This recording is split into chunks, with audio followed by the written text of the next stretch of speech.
Section 4. You will hear a lecture about how to choose flooring materials. First, you have some time to look at questions 31 to 40.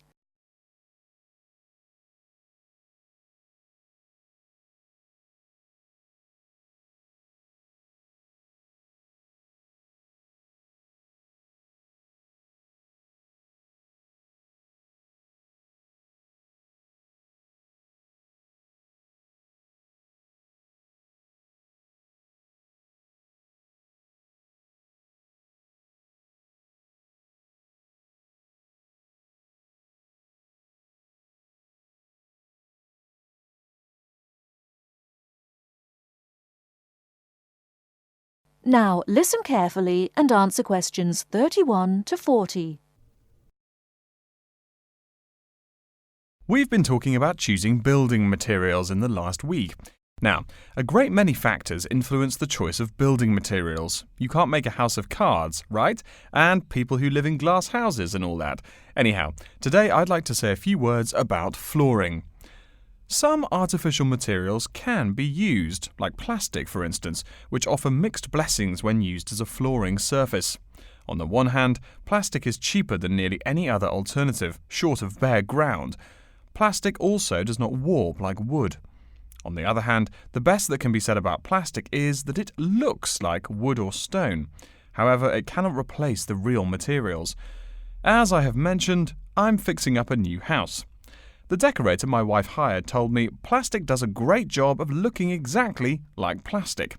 Besides, it scratches easily, fades or discolors, and starts cracking within a year or two. So, if you're fitting out a sleazy hotel or plan to live in a trailer park, go with the plastic. Really though, for all intents and purposes, this leaves us with wood or stone as choices for flooring. Stone and wood are alike in at least one respect. Both go through processing before they can be put to use.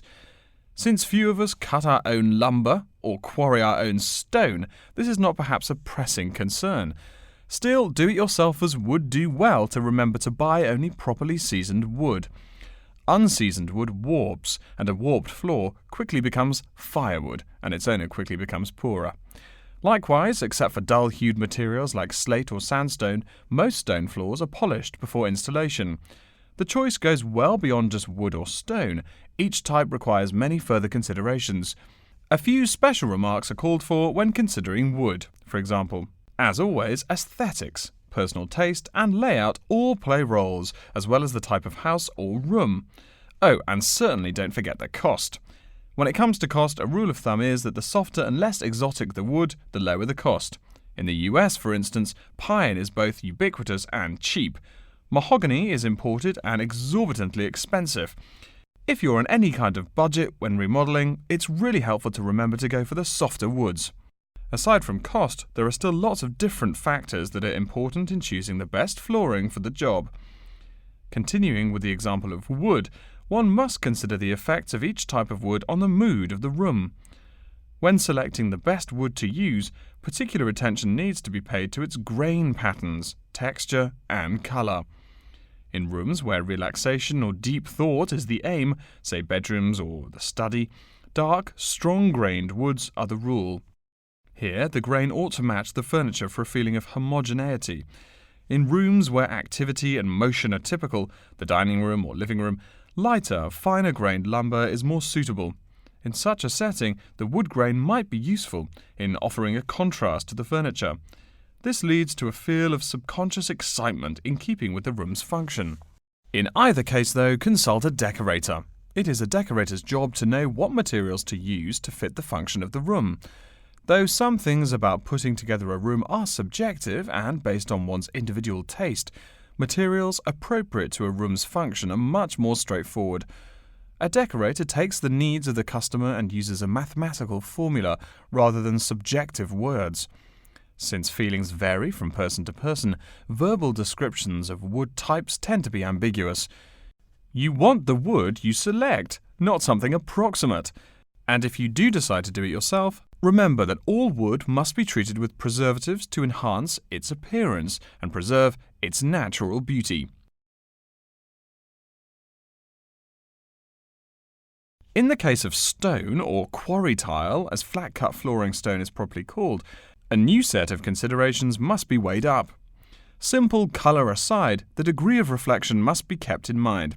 This is called the reflectance rate, which is expressed in a number between 0.0 and 1.0, depending on the amount of light it reflects.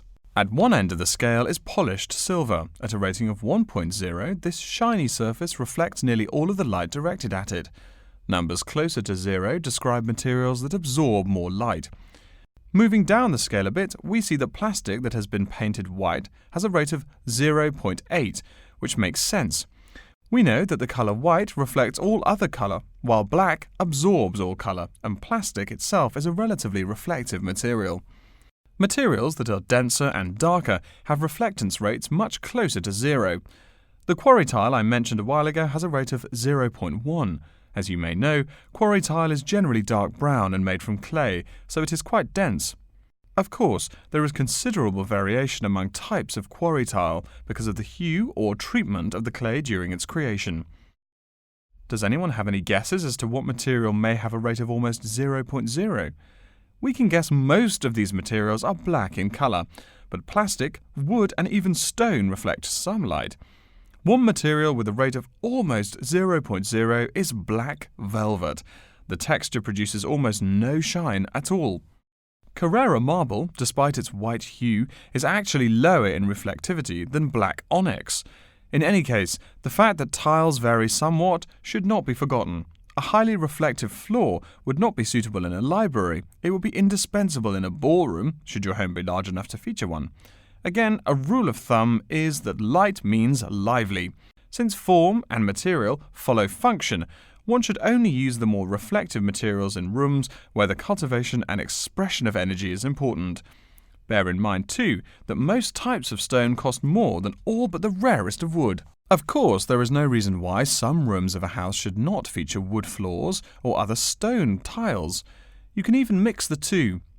A room with wood panels on the walls can have a beautiful stone floor. My bedroom has white birch walls and a light blue slate floor. The place looks like a Russian hunting lodge. Remember though, go with what feels right for you. Good taste and the laws of interior design are the homeowner's servants, not his master.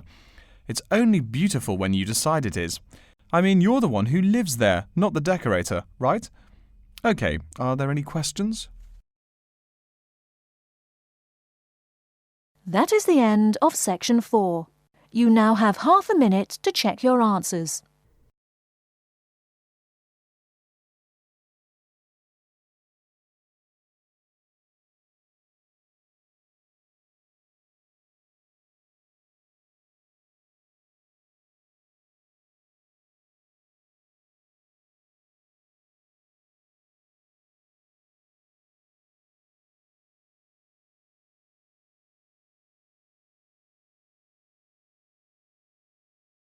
That is the end of the listening test. In the IELTS test, you will now have 10 minutes to transfer your answers to an answer sheet.